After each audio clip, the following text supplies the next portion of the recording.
আসসালামু আলাইকুম। বাংলা সংবাদে সবাইকে স্বাগত জানাচ্ছি। আমি চিন্তিয়া হক। শুরুতেই সংবাদ শিরোনাম। সময় মতো নির্বাচন না দিলে আমরা মাঠে নামবো, অন্তর্বর্তী সরকারকে জয়নুল আবদিন ফারুক। এদিকে সরকার যেভাবে চলছে এভাবে একটা দোকানও চলে না, বলছেন ওলি আহমদ। জানাবো, স্থগিতাদেশ বাতিল না হলে আওয়ামী লীগ নির্বাচন করতে পারবে না, বলছেন ইসি মাসুদ। জানিয়ে দিব, বেঁচে থাকতে আওয়ামী লীগের সঙ্গে আপোষ নয়, বলছেন নজরুল ইসলাম। এবং সর্বশেষ জানাবো, নিরাপদ খাদ্য নিশ্চিতের ক্ষেত্রে সক্ষমতার ঘাটতি রয়েছে, বলছেন খাদ্য উপদেষ্টা। শুনছিলেন সংবাদ শিরোনাম, এবারে বিস্তারিত। সময় মতো নির্বাচন না দিলে আমরা মাঠে নামবো, অন্তর্বর্তী সরকারকে জয়নুল আবদিন ফারুক। সময় মতো জাতীয় নির্বাচন না দিলে মাঠে নামার হুঁশিয়ারি দিয়েছেন বিএনপি চেয়ারপারসনের উপদেষ্টা জয়নুল আবদিন ফারুক। তিনি বলেন, তারেক রহমান আমাদের ধৈর্য ধরতে বলেছেন, তাই বসে আছি। কিন্তু এই ধৈর্যের ফল যদি হয় নির্বাচন বিলম্বিত, তাহলে সেই ধৈর্যের বাঁধ আমরা ভেঙে ফেলবো। তখন কেউ থামতে বললেও থামবো না। নির্বাচনের জন্য আমরা মাঠে নামবই যদি সময় মতো নির্বাচন দেওয়া না হয়। অন্তর্বর্তী সরকারের উদ্দেশ্যে তিনি বলেন, দেশের মানুষ আপনাকে আপন ভেবে সরকারে বসিয়েছে। জনগণের সম্মানের ক্ষেত্রে আপনাকে এখনই এই মুহূর্তে নির্বাচনের তফসিল ঘোষণা করতে হবে। ফারুক বলেন, এই দেশে একটা জিনিস স্পষ্ট হয়ে গেছে, এই সরকার 9 মাসে পরীক্ষায় উত্তীর্ণ হতে পারেনি। যে অধিকারের জন্য আমরা রাজপথে লড়াই করেছি, সেই হাসিনার বিরুদ্ধে সবাই ঐক্যবদ্ধভাবে আন্দোলন করে জুলাই অভ্যুত্থানে ঘটিয়ে সফলতা অর্জন করেছি, সেই সফলতা ম্লান করে দিয়েছে সরকার। সরকারের উদ্দেশ্যে তিনি বলেন, আপনার কাছে পাওয়ার কিছু নেই। সংসদ সদস্য ঠিকাদারি লুটের টাকার ভাগ চাই না। আমরা একটা জিনিসে চেয়েছি, যারা শেখ হাসিনার আমলে রক্ত দিয়েছে, জেল খেটেছে, খালেদা জিয়া বিনা অপরাধে জেল খেটেছেন, সুষ্ঠু ও গ্রহণযোগ্য একটি নির্বাচনের জন্য আপনাকে সরকারে বসানো হয়েছে। কোন দিন নির্বাচন দেবেন তা বলে দিতে অসুবিধা কোথায়? তিনি বলেন, আমার মনে হয় সরকার নির্বাচন দিতে বিলম্বিত করছে কারণ কারো শক্তি সামর্থ্য জোগাড় করার জন্য। এসব তালবাহানা এদেশে চলবে না।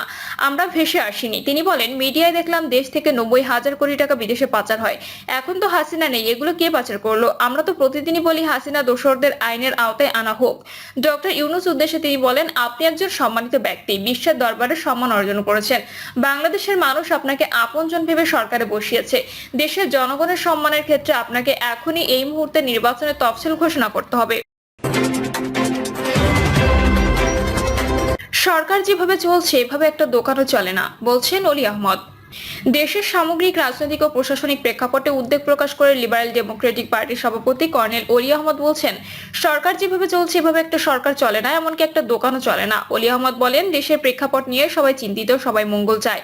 ঢাকা অঞ্চল প্রায় যার দাবি যেটা আছে সেটা নিয়ে রাস্তায় নেমে গেছে। কেউ মেয়র হতে চায়, চাকরি থেকে বরখাস্ত হয়েছে, চাকরি নিতে চায়, রাস্তা বন্ধ। দাবি দেওয়া সঙ্গত কিনা তার ধারে কাছেও নেই। নিজের স্বার্থ হাসিল করার জন্য 18 কোটি মানুষকে হয়রানি করার চেষ্টা করছে। ওলি বলেন, আমার ইচ্ছে হলো আমি রাস্তায় বসে গেলাম। সরকার একটা নমনীয় ভাব নিয়ে চলছে। বিএনপির বিরুদ্ধে অন্যান্য রাজনৈতিক দলের বিরুদ্ধে মামলা, আজকে 9 মাস পর্যন্ত সেই মামলার সমাধান হয়নি। বিএনপির সাবেক নেতা বলেন, বিভিন্ন জায়গায় চাঁদাবাজি চলছে। হয়তো আমার নাম ব্যবহার করছে, হয়তো আমার দলের নাম ব্যবহার করছে।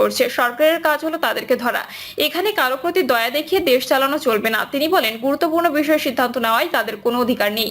দেশের বড় রাজনৈতিক দলের নেতাদেরকে ডেকে দেশের বড় বড় সিদ্ধান্ত নেওয়া যেতে পারে। সশস্ত্র বাহিনী একটা বড় হোল্ডার, তাদের সঙ্গে আলোচনা করতে হবে। আমি দল বলবো না, গুরুত্বপূর্ণ রাজনৈতিক দলের নেতাদের সঙ্গে আলোচনা করতে হবে। স্থগিতাদেশ বাতিল না হলে আওয়ামী লীগ নির্বাচন করতে পারবে না, বলছেন ইসি মাসুদ। নির্বাচন কমিশনার আব্দুর রহমান এল মাসুদ বলেছেন, সরকার আওয়ামী লীগের কার্যক্রম নিষিদ্ধ করেছে।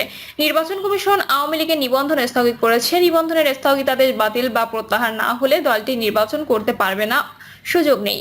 আওয়ামী লীগ ছাড়া গ্রহণযোগ্য নির্বাচন হবে কিনা এ নিয়ে কমিশন কি মনে করে, এমন প্রশ্নের উত্তরে নির্বাচন কমিশনার বলেন, এই প্রশ্নের উত্তর দেওয়ার সময় এখনো আসেনি। তিনি আরো বলেন, নির্বাচন কমিশন প্রধান উপদেষ্টায় বেঁধে দেওয়ার সময় নির্বাচন বাস্তবায়ন করতে সম্পূর্ণরূপে প্রস্তুত রয়েছে।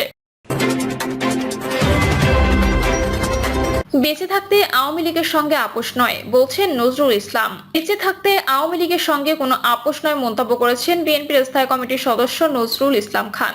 তিনি বলেছেন, আমরা আওয়ামী লীগ পুনর্বাসন করছি বলে আলোচনা হচ্ছে। যেই দলটা সবচেয়ে বেশি নির্যাতন করেছে আমাদের উপর, বিনা কারণে আমাদের চেয়ারপারসনকে কারাগারে রেখেছে, তারেক রহমানকে নির্বাসনে রেখেছে, আরাফাত রহমান মালয়েশিয়ায় মারা গেছেন, বিএনপি মহাসচিব সহ এমন কোনো নেতাকর্মী নেই যার বিরুদ্ধে মামলা দেয়নি। আর আমরা সেই আওয়ামী লীগের পুনর্বাসন করছি, এটা কি সম্ভব? নজরুল ইসলাম খান বলেন, এসব ফাজলামি শেষ হওয়া উচিত। আমরা বেঁচে থাকতে আওয়ামী লীগের সঙ্গে আপোষ হবে কেউ করতে গেলে আমরা বাধা দেব। দীর্ঘ 16 বছর ধরে গণতন্ত্র পুনরুদ্ধারের আন্দোলন করে যাচ্ছে উল্লেখ করে বিএনপির এই নেতা বলেন, জাতিসংঘের রিপোর্ট অনুযায়ী জুলাই আন্দোলনে 1400 এর বেশি মানুষ মারা গেছেন, লাখ লাখ মানুষের নামে মিথ্যা মামলা দেওয়া হয়েছে, হাজারো মানুষ আহত ও অঙ্গহানির শিকার হয়েছেন, অনেকে হয়রানি ও নানাভাবে ক্ষতিগ্রস্ত হয়েছেন। এরপরও আন্দোলন করেছি, যার মূল লক্ষ্য ছিল গণতন্ত্র পুনরুদ্ধারের কথা, ফ্যাসিবাদী সরকারের পতন ঘটানো। শেষ পর্যন্ত ফ্যাসিবাদের পতন হয়েছেও, তবে জনগণের নির্বাচিত সরকার তথা গণতন্ত্র পুনরুদ্ধার হয়নি। নজরুল ইসলাম আরো বলেন, শহীদের স্বপ্ন বাস্তবায়নে জনগণের ভোটে নির্বাচিত সরকার প্রতিষ্ঠিত করতে হবে। সেজন্য কিছু মেরামত প্রয়োজন, যার জন্য সরকারের দাবি ওঠে। অবশ্য যখন কেউ সংস্কার নিয়ে কথা বলেনি, তখন 2017 সালে খালেদা জিয়া ভীষণ 2030 ঘোষণা দেন। এরপর 2023 সালে তারেক রহমান 27 দফা রূপরেখা ঘোষণা করেন, যা সব দলের সঙ্গে আলোচনার মাধ্যমে পরবর্তী সময় 31 দফা হয়েছে। জনগণের ভোটে ক্ষমতায় গেলে বিএনপি সেই 31 দফা রূপরেখা বাস্তবায়ন করবে উল্লেখ করে নজরুল ইসলাম বলেন, দুবারের বেশি কেউ প্রধানমন্ত্রী থাকতে পারবেন না, সেটি আমরাই প্রথম বলেছি। ক্ষমতার ভারসাম্য আনার কথা বলেছি, কারণ আমরা চাই রাষ্ট্রটি ভালো চলুক, জেনে কেউ একক ক্ষমতার অধিকারী এবং জনগণ ক্ষতিগ্রস্ত না হয়। অন্তর্বর্তীকালীন সরকারকে বিএনপির ভারপ্রাপ্ত চেয়ারম্যান তারেক রহমানকে দেশে ফেরার প্রয়োজনীয় ব্যবস্থা নেওয়ার আহ্বান জানান বাংলাদেশ এলডিপি চেয়ারম্যান সাদাত হোসেন সেলিম। তিনি বলেন, নির্বাচনের দাবি জানাতে হবে সেটি আমরা ভাবিনি। আজকে ডক্টর ইউনূসের পাশাপাশি চারপাশে মাফিয়া চক্র ঘিরে রেখেছে, দেশে অস্থিতিশীল পরিস্থিতি তৈরি চক্রান্ত চলছে, যা দেশের জন্য বিপজ্জনক। প্রধান উপদেষ্টা প্রেস সচিব শফিকুল আলমের পদত্যাগের দাবিও জানান সাদাত সেলিম।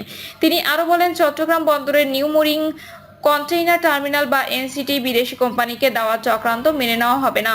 সেলিমের মতে, অনেক প্রতিষ্ঠান ও সংস্থা তো কাজ করছে না, সেসব কি বিদেশিদের হাতে তুলে দেবেন? এসব বাদ দিয়ে অবিলম্বে অক্টোবর থেকে ডিসেম্বরের মধ্যে নির্বাচন দিন, অন্যথায় ডিসেম্বরের পর আপনাদেরকে আমরা এক মুহূর্তের জন্য সহ্য করব না।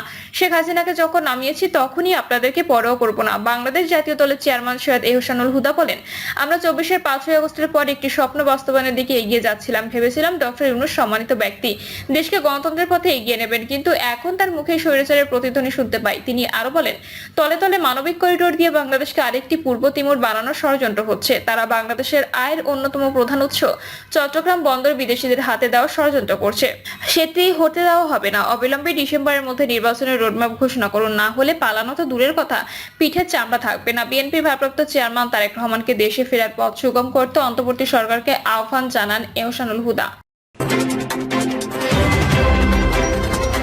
নিরাপদ খাদ্য নিশ্চিতের ক্ষেত্রে সক্ষমতার ঘাটতি রয়েছে বলছেন খাদ্য উপদেষ্টা। খাদ্য উপদেষ্টা আলী ইমাম মজুমদার বলেছেন, দেশে খাদ্যের কোনো ঘাটতি নেই, তবে নিরাপদ খাদ্য নিশ্চিত করার ক্ষেত্রে সক্ষমতার ঘাটতি রয়েছে। জনগণের নিরাপদ খাদ্য প্রাপ্তি নিশ্চিতে সম্ভাব্য সবকিছুই করা হবে। খাদ্য উপদেষ্টা বলেন, শুধু আইন বিধি প্রয়োগ করে জনগণের জন্য নিরাপদ খাদ্য নিশ্চিত করা যাবে না। এর জন্য ব্যক্তি পর্যায় থেকে শুরু করে সংশ্লিষ্ট সবাইকে এগিয়ে আসতে হবে, সবাইকে সচেতন হতে হবে। নিরাপদ খাদ্য নিশ্চিতের জন্য খাদ্য শৃঙ্খলের সঙ্গে যুক্ত সবার প্রত্যক্ষ সক্রিয় অংশগ্রহণ জরুরি উল্লেখ করে তিনি বলেন, খাদ্য শৃঙ্খলের সঙ্গে যুক্ত যে কেউ যে কোনো সময় খাদ্যকে অনিরাপদ করতে পারেন। অনিরাপদ খাদ্য সবসময় শরীরের সুস্থতার জন্য হুমকি স্বরূপ। উপদেষ্টা বলেন, নিরাপদ খাবারের ব্যাপারে সচেতনতার বিকল্প নেই, আর এই সচেতনতা শুরু করতে হবে নিজ নিজ ঘর থেকে।